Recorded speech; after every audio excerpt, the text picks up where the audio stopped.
regarding Nigeria's economy. Some good news here. Nigeria's cost of living crisis remains a major concern despite a 3.98% GDP growth recorded in Q3 2025. In a policy brief by the Center for the Promotion of Private Enterprise, CPPE, the organization noted that although reforms have stabilized the exchange rate, slowed inflation, and boosted investor confidence, households are still struggling with rising expenses. The non-oil sector contributed 96.56% to GDP, with services leading at 53%. Agriculture improved slightly. Manufacturing remained weak due to high costs and structural challenges, while financial services recorded the strongest growth at 19.63%. The call for targeted government policies to reduce living costs persists among experts. CPPE suggests that long-standing structural issues be addressed to ensure growth translates to real welfare gains. Well, joining us now is the Director and Chief Executive Officer of Center for the Promotion of Private Enterprise, CPPE, Dr. Muda Yusuf. Thank you for being here this morning. Let's go straight into it. What is the long existing problems that is being mentioned that could also cause households, Nigerians as a whole, not to benefit from the results we see published in newspapers? We see that, the Naira is gained. We see that the economy is boosting. We also see great news. But back home, Toby, Chinyere, Michael is not feeling it. What's really the existing problem that's affecting this? Well, thank you very much. First, we must acknowledge the progress that has been made, which has reflected in the GDP numbers. Having a GDP of 3.9%. It's not a bad performance by any standard. But having said that, reform is a journey, and you progress gradually from stabilizing the economy to building growth to addressing the welfare issues. So what has happened so far is that there has been a lot of concentration, and rightly so, on stabilizing the economy, stabilizing the macroeconomic environment, because you can't build something on nothing. You need to stabilize the economy before you can create wealth, create jobs, and address the issues of poverty. So I think it's like a phased thing. But however, it is important to ensure that as we address the issue of stability in the economy, the issue of growth, we should also simultaneously be addressing the issue of the cost of living. And just as you said, if you go out there and say that, well, the economy is doing well, GDP is doing well, blah, blah, blah, the ordinary man will wonder what you are talking about, until they begin to feel the impact in terms of lower cost of living, lower transport costs, cost of food, and all of that. So what needs to happen is to ensure that the government deliberately addresses these critical cost of living issues. And when you look at the inflation numbers, it clearly indicates where the pressures are. The pressures are coming from food, it's coming from health, it's coming from education, it's coming from transportation, and it's coming from energy costs. These are the major pressure points. So the point that is being made here is that there has to be deliberate, targeted, specific policy framework to deal with these specific issues by specific policy interventions. That is the point that is being made here. Okay. Well, we would like to ask more questions, especially looking at agriculture. But then again, let's go on a quick break. We'll ask you to please stay with us. After the break, more questions concerning this.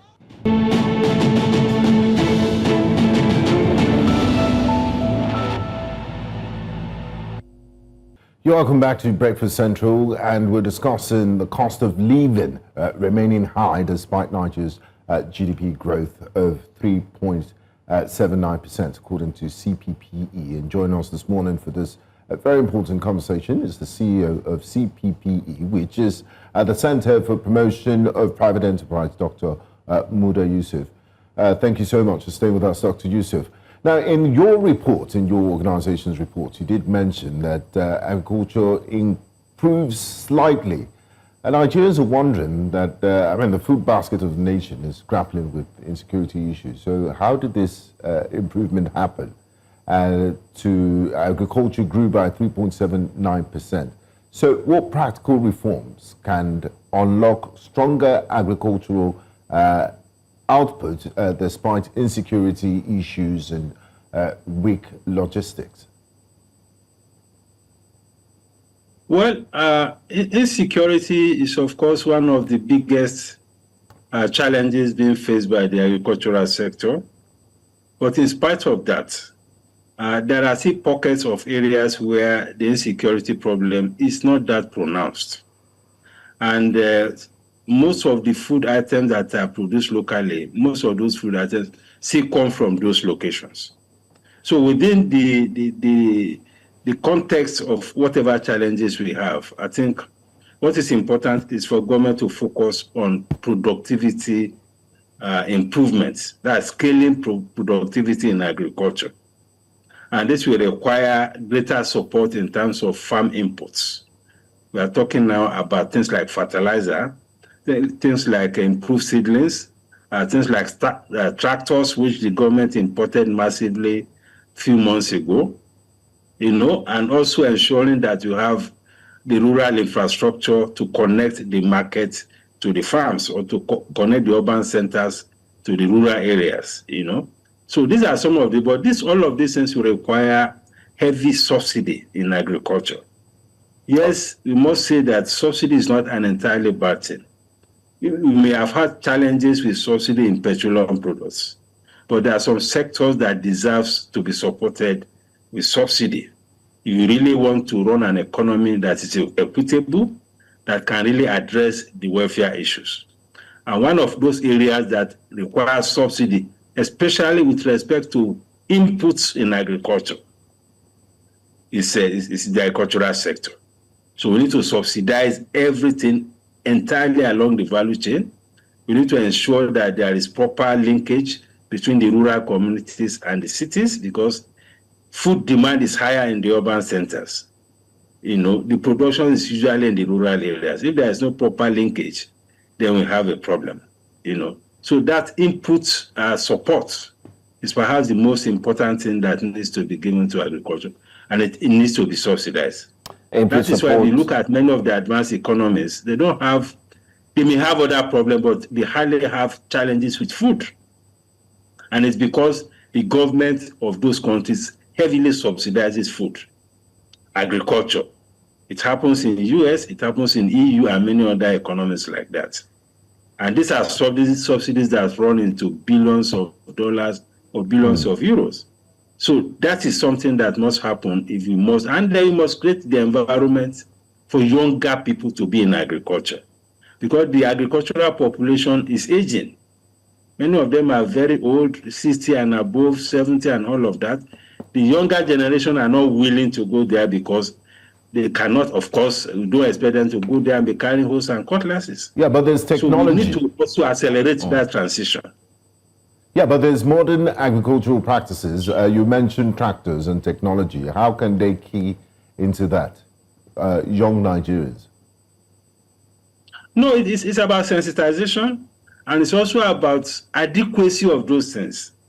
Yes, we know that tractors, use of technology and all of that, those things we have all sorts of farming now. We have vertical farming, hydroponics, this greenhouse farming and so on. But there has to be sensitization and there has to be support, so that any young person that wants to go into that area will not be struggling with issues of financing, for instance, with the issue of land, with the issue of access to so many things that they need. That is the way we can make it a lot more attractive to the younger generation, because that is where the energy of the country is. It's with the youth. And we are seeing what the youth are doing in many other sectors, but they are not active in agriculture. So we need to make that happen. And not only at the primary level, it's also completely along the value chain.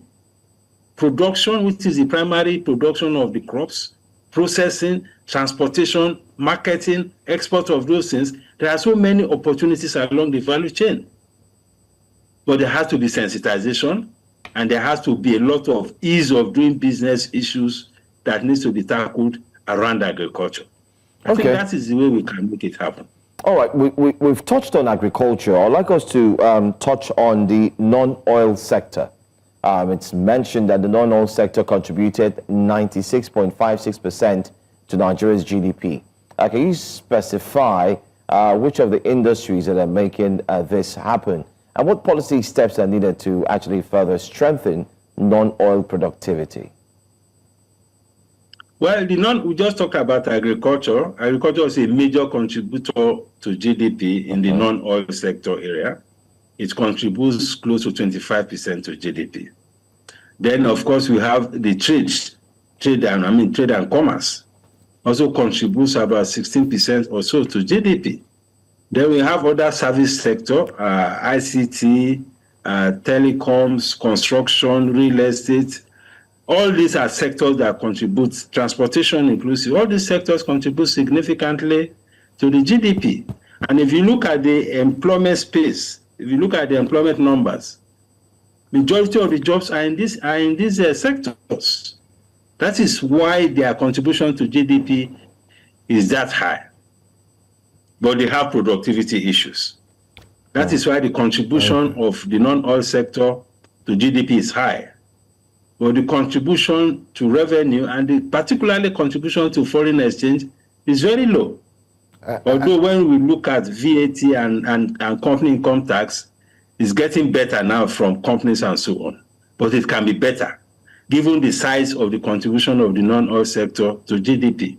So these are the things that we need to do. We need to look at productivity issues around the non-oil sector. And talking about productivity, Dr. Yusuf, talking about productivity issues around the non-oil sector, a lot of people will say it's a no-brainer. If you're doing 96% to Nigeria's GDP, if the non-oil sector is contributing to that, then why not reverse it and make Nigeria, since we're diversifying away from the oil, being an oil-dependent economy, why can't we make this much money in foreign exchange from non-oil earnings? That brings me to my next question. Manufacturing, this is quite depressing. Manufacturing grew only 1.25%. What does this mean for our economy, and what are the most urgent interventions needed to revive this sector? Because, I mean, it's now bothering national security, because you have an army of Nigerian youths that are idle and not doing anything. And when you have jobs in manufacturing, they can absorb this much people from the labor force. Well, manufacturing has been struggling. In fact, a particular segment of manufacturing has been in recession for close to 5 or more years, and that is textile and apparel. Despite the fact that we have a huge population that needs clothing and all of that, yet we have a textile sector that has completely collapsed. Now, the issue about manufacturing is about what we call the structural challenges in manufacturing. And this borders essentially on things like energy costs, things like cost of logistics, cost of funding, regulatory issues, the tax environment, issues at the ports. Because manufacturing involves a lot of moving around of either raw materials or finished goods and all of that. So the logistics implication for manufacturing is extremely very high. And this things cost a lot of money. It puts a lot of pressure on costs. To move your container through the ports to your factory, you finish production, you have to move it back to the market, you distribute it around the country, where the rail system, for instance, is not functioning well, where you have to move practically everything by road. On top of that, You have a whole lot of regulatory issues. Some institutions are overlapping regulators. You have to borrow money at close to 30%. You have to compete sometimes with some imported products that are extremely very cheap. These are the challenges. So for us to get it to get more traction in terms of improvement in manufacturing or industrialization, we need to address those critical structural issues, starting with the cost of energy. I mean, we have been on these energy issues for decades, but we cannot be tired of repeating it. There is no country that industrializes without proper, adequate power supply. It's just impossible. Yeah, you cannot industrialize if you continue to rely on diesel and sometimes all sorts of petrol and all of that. So those are the challenges. Yeah, understandably, Dr. Yusuf, we've been. I'm sure I've been speaking to you about some of these issues for over 10 years, especially power, and they seem like a no-brainer. The Manufacturers Association of Nigeria, your organization, Center for the Promotion of Private Enterprise, different various chambers of commerce and industry. My question is, you do interface with government from time to time and lay these issues on their table. It's also a win-win for the government to see that, we have a productive manufacturing base. So how come all these years there seems to be little or no movement in manufacturing and the problems remain the same? At least if you can't take care of power, the little policies like the ports that you mentioned, some of the government regulation, taxes, those are low-hanging fruits that they can deal with. Well, just as you said, it's a governance issue. And governance issues are things that we have been grappling with over the decades, over the past 2, 3 or more decades. Governance. And governance has to do with having an impact on the economy through ensuring that you create an environment that allows for productivity. It has to do with the priority of spending, the structure of the budget, the implementation of the budget, and so on and so forth. So it's about government being more deliberate in terms of investing a lot more in infrastructure, in things that enable production. And I've mentioned those things. And this is a major responsibility for government at the federal level, at the state level, even at the local government level. All of them have things to put on the table. There are direct interventions that needs to happen. There are also policy interventions that needs to happen. Because through policy, you can also incentivize the private sector capital to come into that space and support the creation of the enabling environment. So it's a governance issue. It's a question of getting our priorities right. And those of us in the advocacy space, including the media, should not be tired of emphasizing this point, that we need to deploy our resources in a way that will improve the productivity in the economy. I want to say thank you so much, Dr. Muda Yusuf, for taking time out to dissect these things, especially looking at the growth that we're making. Like you said, it's commendable, and we cannot wait to see even more growth, especially from these sectors. Thank you for your time. Thank you so much, Dr. Yusuf. Thank you.